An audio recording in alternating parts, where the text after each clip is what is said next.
Hi, welcome back. In this video, I will show you the various errors that you will come across in your worksheet. When you start working in your Excel worksheet, you will come across division error, name error, not available, and it goes on. In total, when you look at your spreadsheet, you will have 8 different types of error, starting from the division code till the hashtag. We will cover what are these errors and how to fix it up. Let's jump in to see how this is done. Look at this worksheet, how beautiful it is. I have gotten all sorts of error here. How do you trace the error and fix it up? Very first question. Click on File. From File, navigate to Option at the bottom. Click on Formulas here. And in the error checking and in the error checking rules, ensure that Enable background error checking and cell containing is checked in. If you just disable it, let me show you what will happen here. Just look at here. Here you can see a pointed red triangle here. The moment when I click OK, automatically that will disappear, which means it will not indicate us there is a error. It will not check it also, basically. When you're not able to do this, still what you can do is just go to Formula tab. From the Formula tab, click on Error Checking and click on Help on Error. So it's going to tell you what is the problem with the error, and click on Next, and it's going to show you what exactly these errors are.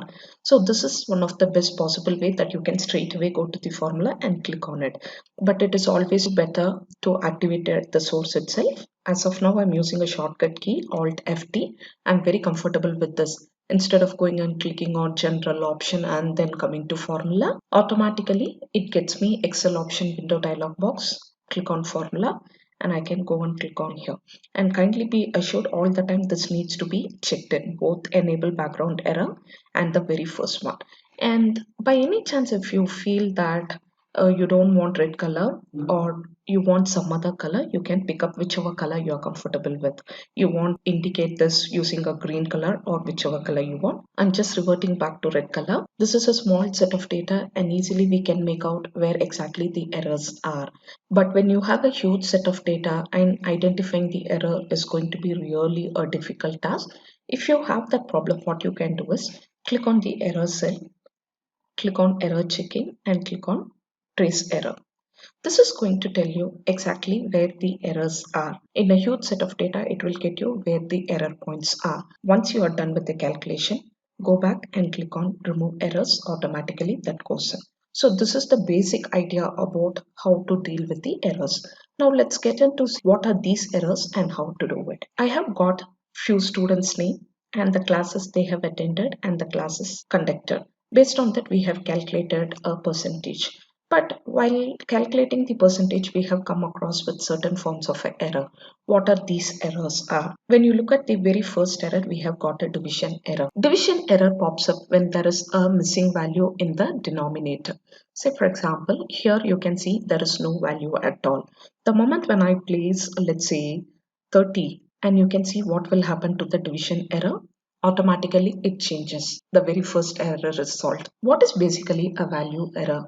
Whatever the value that you have supplied, Excel is not able to recognize that particular value. This is what. Say for example, we have conducted 30 classes. For some reason, the person who has entered the data have entered it in words instead of a number. So when Excel is not able to recognize the data, that's when it will get you a value error. When I change it to 30, again you can see what will happen here. When you try to give a combination of a text and a numerical value, you will have a value error. That's it. So I'm supplying the right number 27, then automatically this also flashes. Let's move on to the next error. And I'm sure all of you have come across this error. What exactly is a name error? Excel says it cannot recognize something. The name or the formula which you have used, Excel is not able to recognize it. That's when it will return a name error. I want to identify how many of the students have got more than 90% attendance. So I'm using a count a function. I'm choosing the percentage, comma. Within this, I'm giving the criteria as 97 percentage.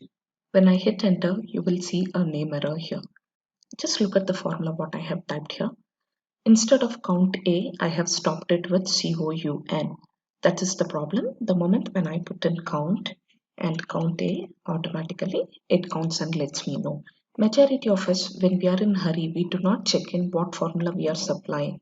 Just look at this example. Instead of typing as a sum, I have typed only SU and I'm selecting the data, close, and when I hit enter, again it's going to get us a name error. So you have to be little careful. The moment when you get a name error, you have not supplied the right formula.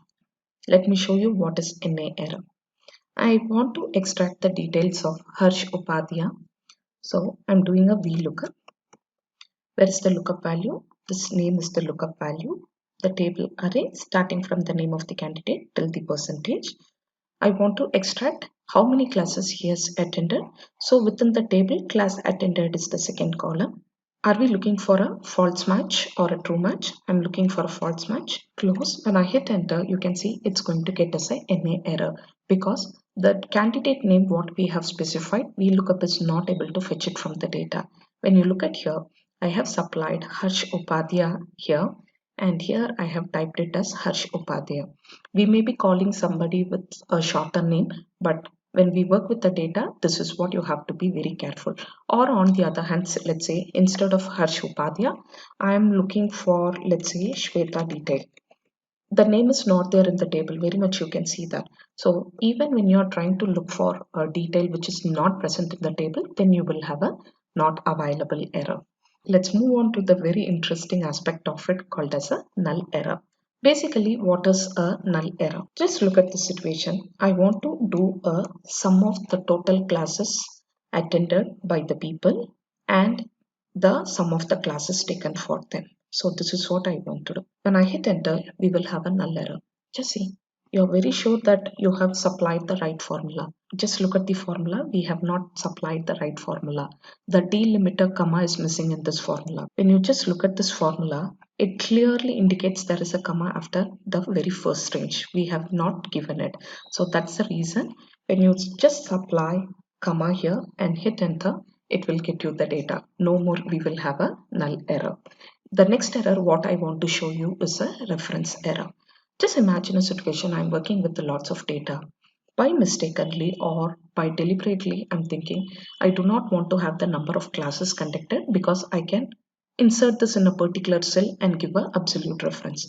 When I delete this, automatically you can see we got the reference error because the percentage was calculated on the number of classes conducted as well. So when that detail is missing, we will have a reference error.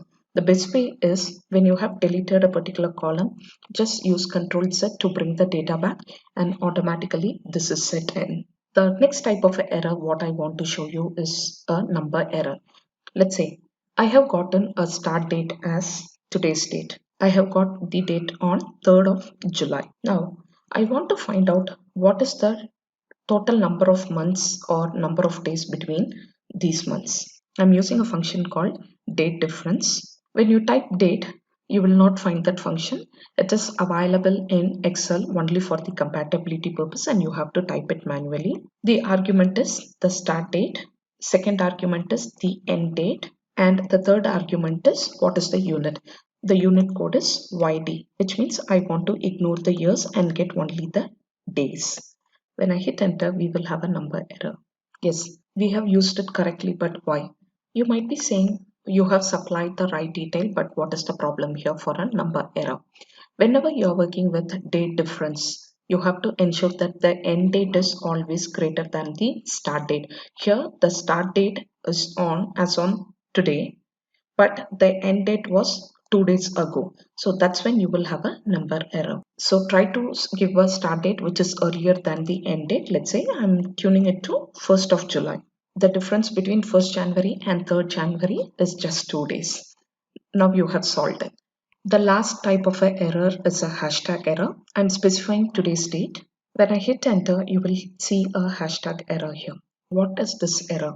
This error simply denotes you the space to accommodate itself within a particular cell is not sufficient. Just increase the column width. You are good to go. Yes, it's very simple to identify these errors and to fix it up.